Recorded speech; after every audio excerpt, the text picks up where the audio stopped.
Welcome back to Red Sea Roundup. It's great to be with y'all today. I'm your host for today, Claire Standridge. I'm also the Director of Marketing here at Red Sea Radio. Very excited to be with y'all today. I have a very, very special guest. I have Paula Gallagher from Catholic Infertility Resources, and she was also one of my teachers. So it's wonderful to be with you today. How are you, Paula? Good. It's so good to see you again, Claire. I've been enjoying watching your life post-high school on social media. Thank you. It's been awesome. So, and I noticed since you were my high school teacher, I noticed you have started a business that is super, super exciting. So can you tell us a little bit about your background and how you started Catholic Infertility Resources? Sure. So my husband and I met at Ave Maria University, and we got married pretty much right after graduation. And we both came from large Catholic families, and, we also wanted a large Catholic family. So we were like, let's just start trying to have kids. Like, we had this vision of like 12 children. And just, nothing happened, not getting pregnant, and started looking for answers. I remember going to, we had moved to Florida about a year after we got married. Just Google search Catholic OB-GYN, found someone who claimed to be Catholic, started going to him, and was just kind of floored by how little he knew. He basically did 3 tests and then pushed me towards IVF. And I was like, I'm 23, I'm young, I'm healthy, I should not need IVF. And I think it was my mom actually was the one who found Pope Paul VI Institute and told me about them. So I started working with them long distance, doing blood work, learning Creighton model charting, sending them my charts. And they gave me this evaluation that listed out 5 different potential diagnoses. And they wanted me to come to Omaha, where they're based, to have surgery for endometriosis. But it was a very last minute thing. It was the weekend we were moving back to Texas, and I was like, I just can't. I'm sorry. I can't just fly to Omaha by myself and have surgery while my husband's moving. That's insane. So we said, thank you, but no thank you right now. And when we got back to Texas, I looked around for another NaPro doctor who I could see in person. And the closest one at that point was in Houston. So I started driving 4 hours each way to see Dr. Jamie Hernandez, who was wonderful. And working with her, and then, when more NaPro doctors moved to the DFW area, working with some other local doctors, basically proved Pope Paul VI Institute's original evaluation correctly. Everything they suggested ended up being accurate. Yes, I had thyroid issues. Yes, I had polycystic ovarian syndrome. Yes, I had endometriosis. Yes, I had luteal phase defect, which is when your body doesn't make enough progesterone. And we got all these diagnoses. We were receiving excellent care, basically to the point where everything was managed, but I never got pregnant. But I never got a total closed door either. No doctor ever looked at me and was like, you're never going to get pregnant. You need a miracle. So I was kind of in this no man's land of unexplained infertility. And in the end of 2022, my current OB-GYN at that point, basically looked at me and said, I don't have any more ideas. We've tested everything I can think of. I don't know what to do. And I remember being very upset, but also kind of at peace. I knew I had kind of reached her limit of knowledge anyways. But that forced me to take a step back from testing, forced me to spend some time grieving, do some reflection. And in that space, I heard a very clear call and conviction from the Holy Spirit to do something for women like me. I knew I wasn't the only one going through this experience. But I had never encountered an organization or a ministry for women and couples with infertility. I even did a quick Google search and nothing came up, which I think now is just due to Google burying things because there are other infertility ministries out there.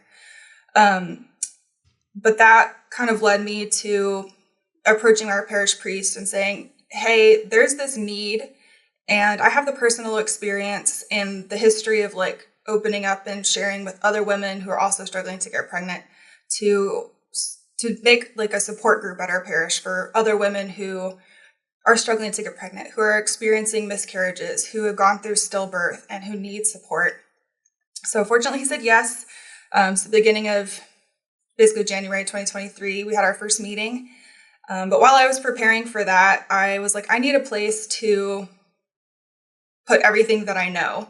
I don't want to just carry it all around in my head. I don't want to have individual resources when people ask me questions. So I made the Catholic Infertility Resources website as kind of a place for me to be able to point people to when they ask questions, everything that I knew over the 12 years at that point, all in one place.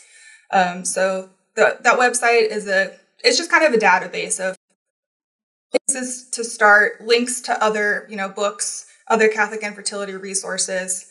And then as I accumulate more information or come across more resources, I add to it. And then from there, I also branched out to my Instagram account, which is catholic.infertility.coaching. And that was kind of a space for me to share more like insights, bits of advice, memes, how do you cope with a baby shower invitation, that kind of advice.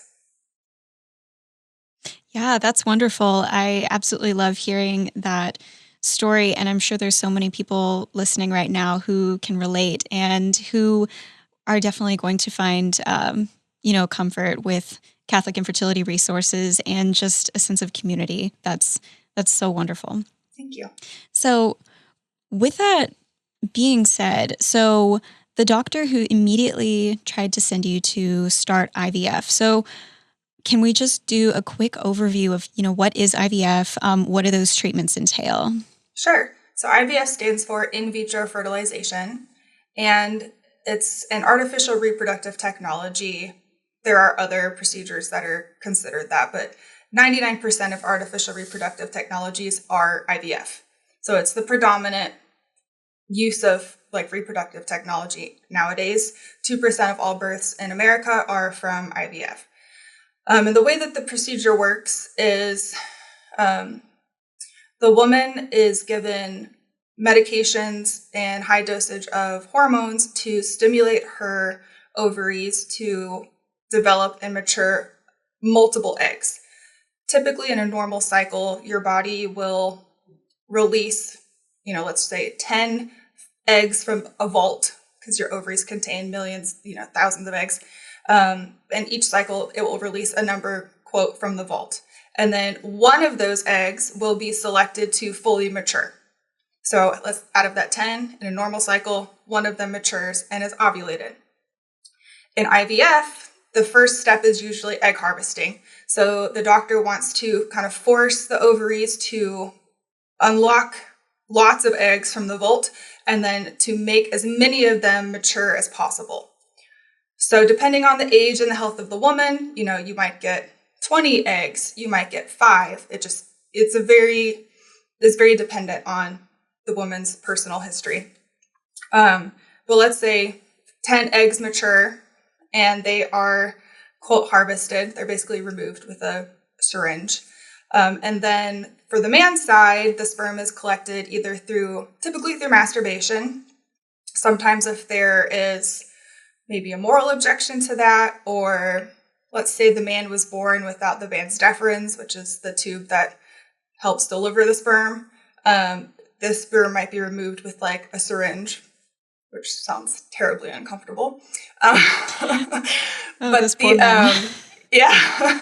So then the egg and the sperm are joined in a lab and left to fertilize and then grow. And most IVF procedures now are frozen transfers. So they will allow the embryo to grow for 3 to 5 days, depending on if genetic testing has been opted for. And then they will freeze any living embryos that are still look healthy. And then the rest have either died or are discarded. So the reason most IVF clinics now do frozen transfers, where they freeze the embryos first, is because they want to give the woman's body a chance to kind of recover from that high dose of hormone and medications at the beginning of the cycle because they found that it has increased their success rates. So then, they'll let a cycle go by to let the woman's body kind of return to normal. And then in the appropriate window of the cycle, they will transfer the embryo to the woman's body and wait and see if it implants, if it survives, and if she becomes pregnant. That's a very basic overview of IVF. Right. Yeah.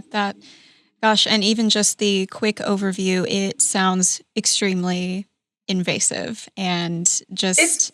It's very invasive, and it can be very emotional. Even just like the side effects of like taking these hormones can just, cause a lot of bloating, can cause a lot of like mood swings. So it's not a pleasant experience from anything that I've read. Yeah, it definitely sounds like something very, very rough to go through. So going off of that, if it is such an invasive and intense treatment, what do you think has made IVF gain popularity as opposed to, more, natural things that can be done to, help fertility? Right.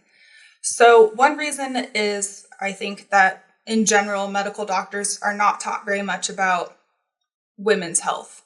I was listening to a podcast with a Catholic OB-GYN, and she said in her general medical school, so before she specialized, just general medical school, they had one 30-minute lecture on the women's reproductive cycle, and she said the notes were taken from Wikipedia, like the notes on the slides. No. Yeah. I was flabbergasted. The host was flabbergasted, but the doctor was like, I kid you not, this is what happened. So, you would have failed me if I cited Wikipedia for a paper in high school. For sure. For sure. So this is, part of the reason why is that like your normal family practice doctor, doesn't know very much about the woman's cycle. Forget any, infertility factors going into that, just the basics of the woman's cycle. Most people don't really have even a rudimentary understanding of it, most doctors. If you specialize, that's going to really depend on where you go to school, etc. But I think, so one of the reasons is a lack of education, being taught to the doctors. Secondly, I think, IVF, the first live birth was in 1978, so it's not that old.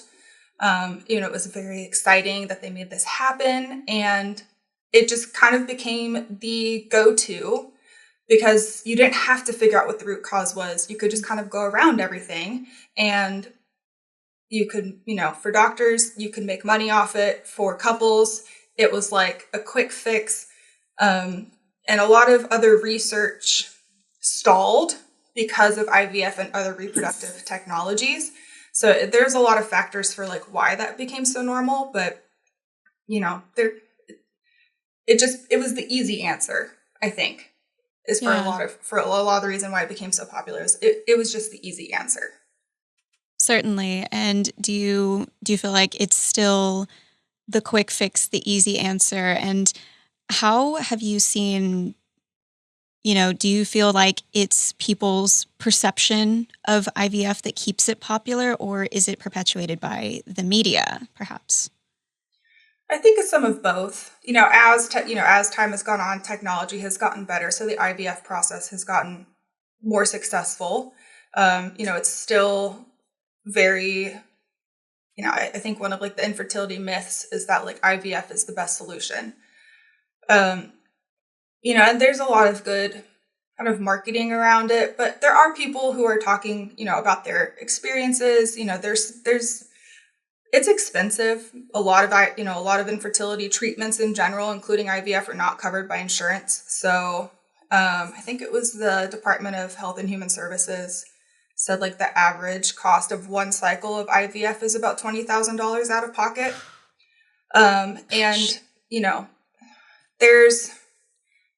There's the chance of you having like of conceiving and carrying to full term on the first round of IVF is typically kind of low. Actually, the CDC has a quiz that you can take to put in your age, your weight, your height, kind of like your basics of your health history, and it will tell you your chance of having like a successful live birth from one round of IVF. I did it out of curiosity. I was like, sure, I'm 35. I'm not overweight. Here's my medical history: endometriosis, PCOS, thyroid, unexplained infertility. And according to the CDC, I have a 31% chance of getting pregnant in one round of IVF. But if I do 3 rounds of IVF, that goes up to like 61% chance. So most couples do end up having to do multiple rounds of IVF. So, you're paying for, if you're paying for 3 rounds of IVF, that's $60,000 potentially coming out of pocket. I've seen cases of people doing 10, 12 rounds of IVF. They're just so desperate to have a child. Which I understand the desperation, but if you have had to do 10 rounds of IVF and you're not getting pregnant, there's something else going on that no one is willing to look at. At least no one around you is willing to look at right now. Absolutely. Yeah. And gosh, I can't imagine how hard that must be on those couples who have been through so many rounds of IVF. Definitely. And even, the difficulty in, experiencing infertility in the first place, getting to the point where you feel like you want to do IVF. Hey, you like what you see? Be sure to like and subscribe. And don't forget to ring the bell for notifications so you never miss out on a Red Sea Radio episode. I would like to kind of switch gears and go to, what does the church say about all this? So we've kind of covered, what is IVF, but now, what does the church say, and kind of how, because there are plenty of Catholics, who kind of struggle to see IVF as a bad thing because, Catholics, it is a good thing, to be fruitful and multiply, right? So, how can people really reconcile with the church's teachings on this? Sure. So I think, the church's teaching on IVF really stems from primarily 2 things: the church's understanding of sex and the purpose of sex, and then the rights of the child. So the church looks at the design of the human body and the natural consequences of sex and kind of deduces from that, God's intention for sex. So the catechism says there's the unitive aspect and the procreative aspect, right? Sex is intended for the good and the pleasure and like the unifying of the couple, and it's also intended for procreation. So IVF distorts both of those things, right? It enters in as a third party, removing procreation to outside the sexual act. And in a spiritual way, it also disrupts that unifying aspect of the husband and wife. More so if like a donor egg or donor sperm is being involved, a third person is being introduced. So there's, that's kind of how the IVF doesn't fit with the church's understanding of sex. And then as far as the rights of the child, the church says children are equal in dignity to their parents. And children have the right to be conceived in an act of love by their biological parents. And IVF really treats the child as a commodity, as a product that I can create under my control when I want it, how I want it, period. And so, that's very antithetical to the dignity of the child. It's saying, I'm the parent, I'm superior to you, I can make you according to my will, and not respecting that the child is a human person with their own rights and their own dignity. Well, yeah, that is hard hitting, especially, seeing it in that light where a lot of the lingo is very, very similar to the pro-abortion movement. Yes. And so what about the people? There are certainly people who see IVF as pro-life, as the pro-life option. How can we as Catholics, respond to that? Like if someone brings it up in conversation, says, oh, we've been doing IVF because that is the pro-life option. How can we respond to that? So you have to understand that this, is rooted in a deep desire for a child. And, they're looking at, well, the child is the outcome, having children is pro-life. So it's on the kind of a basic level. You can say, yes, I see how you're getting to that's pro-life. But part of it is explaining in charity and with compassion that, you might conceive a child through IVF, but you will have leftover embryos from the process. You will have, and then what are you going to do with those? Are you going to keep them in frozen storage for forever? Are you going to donate them to science? Are you going to donate them to another couple who can't have their own children? Are you going to discard them? So, it's more than just the one child that you get out of it. So, you kind of have to lovingly encourage them to take a step back and look at the whole process and kind of look at how the whole process is not pro-life on the whole. And it's a very difficult conversation to have because, a lot of kind of the buzz around IVF is that it's the compassionate choice, right? Of course we want people to have children. Like, of course we want to help couples have a family. That's true. But we don't want to have, couples who are having a child in a situation where the ends justifies the means, and the means is, discarded embryos or the impact that that's going to have on their marriage, whether they realize it in the moment or not. Right, because, the ones who were not fertilized, like those were still their children. Well, yeah, if the egg fails to fertilize, it's just an egg cell, but you have, you're going to have embryos that were created that maybe that didn't survive or that are left over. I meant to say implant, not fertilize. Oh, yes. I misspoke. That's okay. Right. And especially, the entire, the process of IVF as well as the industry as a whole, because then you get into topics of surrogacy, and that's a whole different topic. Yes. Yeah. So, there is the commodification of children in IVF, and then that definitely spills over into the commodification of children in surrogacy. And I would even argue the commodification of the woman's body, right? Like maybe she's consenting to it, but it's still, she's basically selling her body to raise someone, to grow someone else's child. And, there's a lot of marketing around surrogacy towards college women, because they're like, or egg harvesting. There's a lot of egg donor marketing towards college women. So, they need money. A lot of it's just like, you're young, you're dumb, and you need money. So they're kind of like this great demographic to target to. It feels very predatory. It is predatory. And this gets very crazy. I think it was like a year or two ago, there was I can't remember if she was Nordic or European, but there was some scientist who was a woman who was arguing for using the wombs of women who were in comas or brain dead for surrogacy. Like, because she was like, well, they're lying there. We might as well make them useful. Like, what? Yes. Basically people who are like being kept alive on, who are brain dead, who are on life support. She was like, let's just use them as surrogates. I'm sorry. A woman's body is not a room to be rented. Yes. Yeah.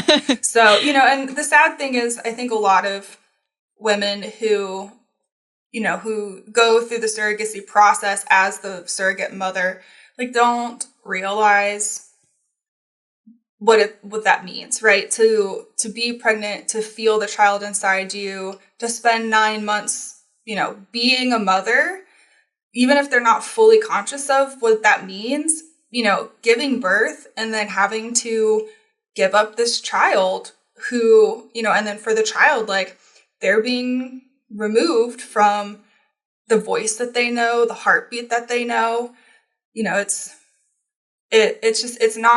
It's not really a compassionate way to bring a child into the world for the child or for the surrogate mother.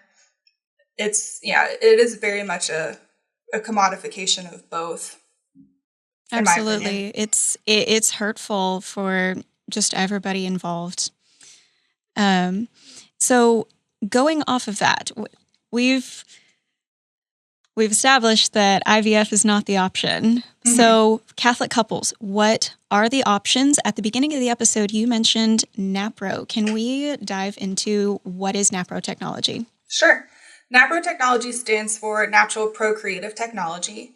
And as IVF was kind of becoming more popular, becoming more successful in the 80s, Dr. Thomas Hilgers in 1985 established NaPro Technology, the Pope Paul VI Institute, and it's a methodology of women's healthcare that says infertility is the symptom of a root cause. And this methodology is focused on finding that root cause and treating that root cause to restore health to the body, to restore fertility.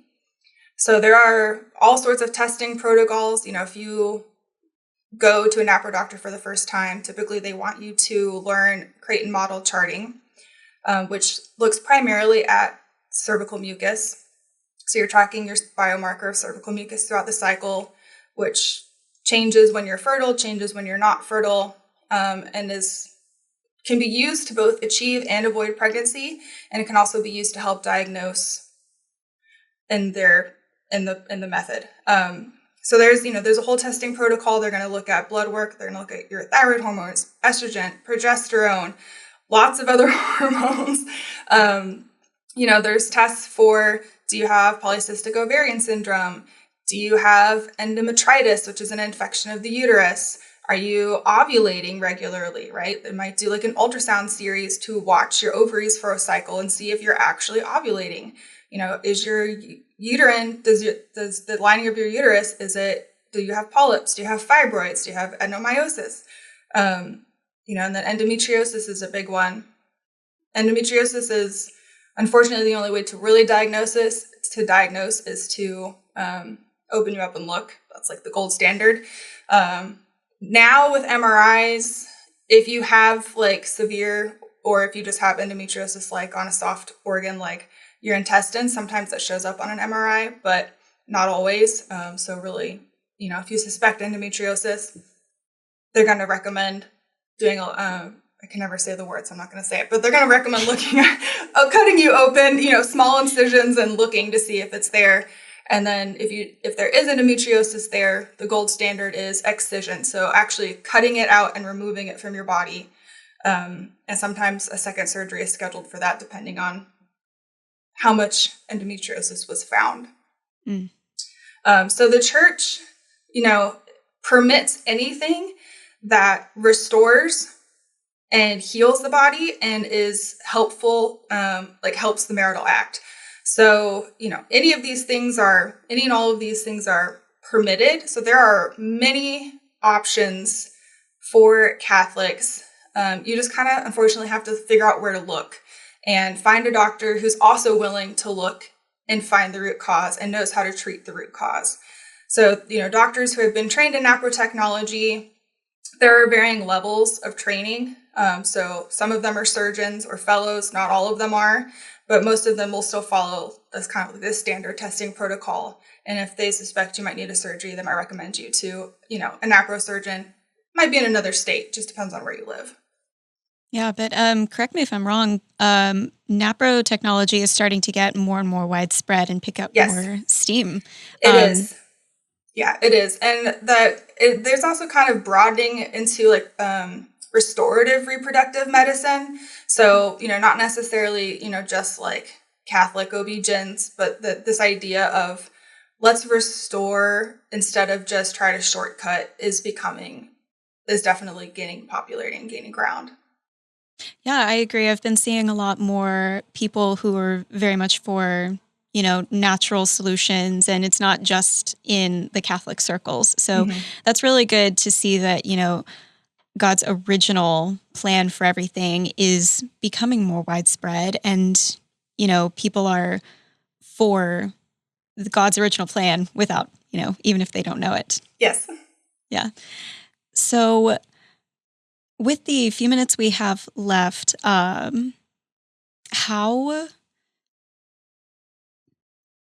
what is your number one thing that that Catholic couples who are listening to this episode, they might be experiencing a few months, a few years of infertility. What is just the number one thing that you want them to take away from this? Sure. Primarily you're not alone. Infertility is incredibly isolating. I feel like every woman who opens up to me, that's like one of the biggest things, I thought I was alone. I didn't know anyone else like this. And sometimes that's true. Sometimes they really don't know anyone else. And then sometimes, they open up to their friends finally, and they find out that, 2 or 3 of their friends are also struggling to get pregnant. And now suddenly they have a support circle. Just this year, the World Health Organization updated its statistic to 1 in every 6 individuals of childbearing age experiences infertility. And I should probably have clarified a while ago. Infertility is defined as not being able to get pregnant after or within 12 months of conceiving. So that's a very open-ended definition, right? If you got pregnant in month 14, technically you had infertility. If you got pregnant in year 10, same thing. But yes, it's infertility, like the infertility within the church movement is definitely like gaining ground, picking up speed. There are books being written. There are numerous ministries online. Shout out to the Fruitful Hollow and Springs in the Desert. They're 2 great ministries online that offer way more than I offer. They have blog posts and podcasts and mentorship programs and small groups. So, there are people out there, there's individual influencers, if you will, who are also, bravely sharing their own story, writing books, that kind of thing. So you can find links to all of those people and, in their writings on my website, CatholicInfertilityResources.com. But you're not alone. There are people out there. Maybe they're in your own circle and you just don't know it. Maybe they're in your parish and you just don't know it. But there are definitely ways to connect with others going through what you're going through online. That's wonderful. And I'm sure with, the statistic being 1 in 6, I had no idea that was that high. Yeah.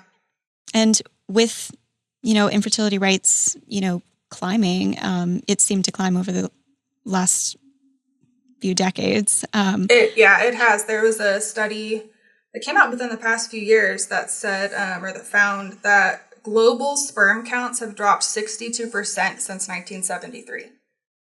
So wow. It's like around the world, it's not just America, around the world, fertility is declining. Wow. And there's a lot of theories about why that is: environmental toxins, plastics, endocrine disruptors, obesity, sedentary lifestyle. The list kind of goes on.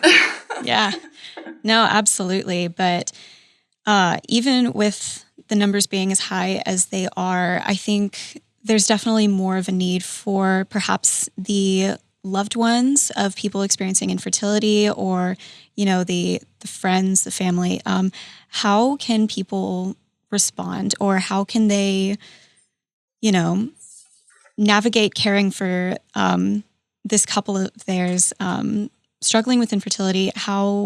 What are some of the best responses or ways to just offer them love and comfort? Sure. Yeah. Pray for them, let them know you're there for them, let them know if they ever want to talk, you're there to listen. Don't do the cliche advice, don't say, oh, just relax, just go on vacation, just adopt, just pray this novena. Infertility is a medical issue. Yes, relaxing will probably help. It's not going to solve the problem. Yes, prayer will always help. It's not going to solve the problem, right? Infertility is not a punishment from God. Infertility is, you just can't erase it by filling a quota of holy hours or saying the right novena. So really, when somebody opens up to you about what they're experiencing, their pain of their infertility, if they're being vulnerable with you, we're not asking for you to solve our problem. We're not asking for you to tell us how to get pregnant. We're working with doctors for that. We're working with experts. You're I'm already doing that. I'm already doing all the things that I can be doing. What we want is for somebody to come into the pain with us and to just be present and to support and encourage, right? Say, you're so strong, things are going to work out. I don't know how, but you still have like a life that's full of meaning and fruitfulness ahead of you, right? You don't need to promise them that they're going to get pregnant and have a child, because you can't control that, right? But just be with them in friendship, be with them in their pain. And, try to be considerate. Like if you're doing a pregnancy announcement, maybe do it over text or email. Definitely don't do it in front of a group of people. If you're inviting them to a baby shower or a baptism, if somebody says, no, thank you, I can't come, don't take it personally, right? It's not about you. It's just that, for them, maybe that day or that time of the year, it's too painful. Just try to be considerate of the situation and where they're coming from. And it's not about you, right? Like, yes, we're happy that you have a baby. We want that for ourselves too. Absolutely. And I think there's so much beauty in just sitting with someone, just having that space where I'm like, hey, I'm here, whatever it is you need, not trying to just come in and fix, but just sitting. It sometimes it feels like those kind of holy friendships, it feels like it really reflects just sitting in adoration, Eucharistic adoration with the Lord, and just being present. That's a state of being. Yes. That's a really good way to describe it. So one other thing I did want to ask you, speaking of holy friendships, what about our holy friendships in heaven? Are there any saints whose intercession we can ask for, couples that are struggling with infertility? There are a lot of patron saints of infertility, actually. St. Anne, the grandmother of Jesus, experienced infertility before giving birth to Mary. St. Gianna Beretta Molla is another big popular one.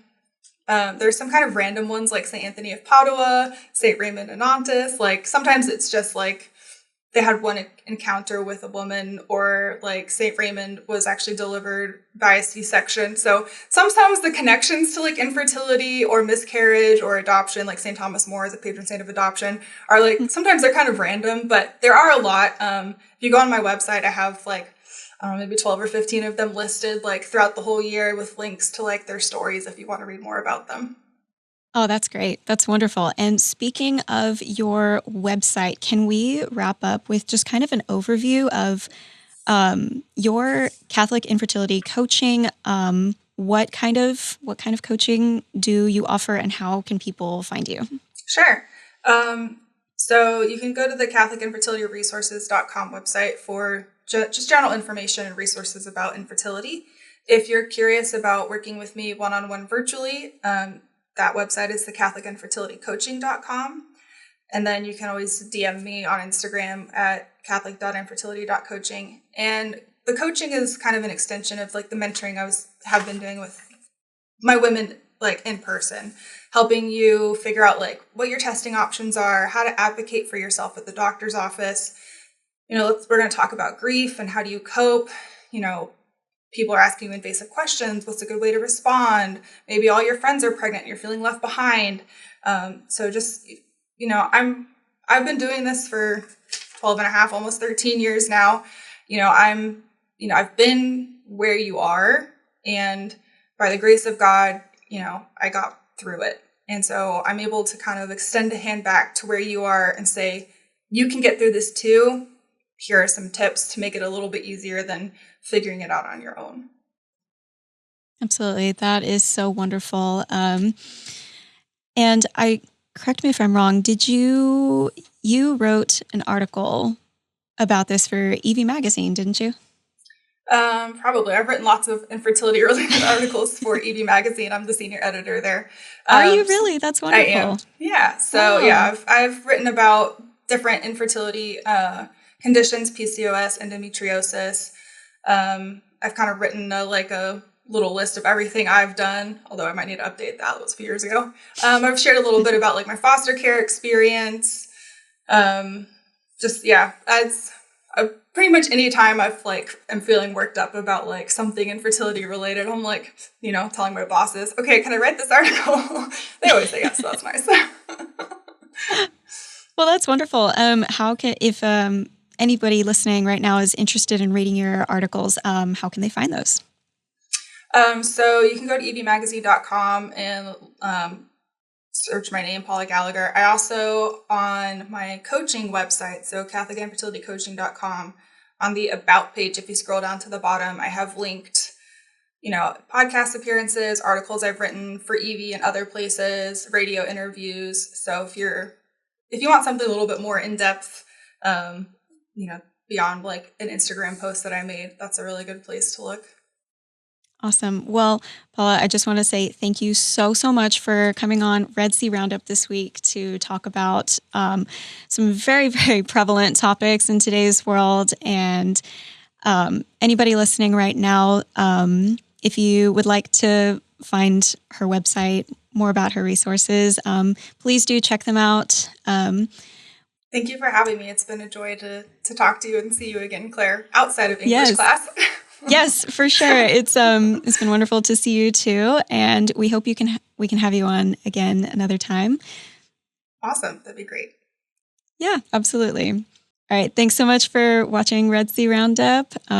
We hope you can stay tuned for part 2 coming up very soon.